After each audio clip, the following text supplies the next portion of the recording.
وزیراعظم کی task force برائے بحری اصلاحات کے تحت پاکستان کی بندرگاہوں میں بہتری کے ثمرات سامنے آنا شروع ہو گئے ہیں۔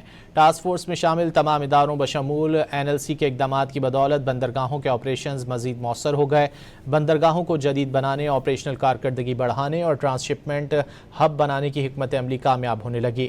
پاکستان سنگل ونڈو اور متعلقہ اداروں کے انضمام سے کسٹمز کلیئرنس کا نظام بہتر بنایا گیا ہے۔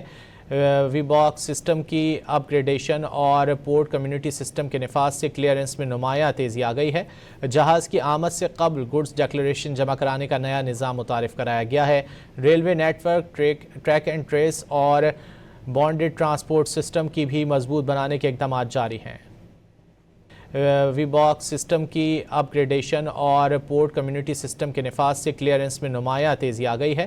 جہاز کی آمد سے قبل گڈز ڈکلیریشن جمع کرانے کا نیا نظام متعارف کرایا گیا ہے۔ Railway network, track and trace اور بانڈڈ ٹرانسپورٹ سسٹم کی بھی مضبوط بنانے کے اقدامات جاری ہیں۔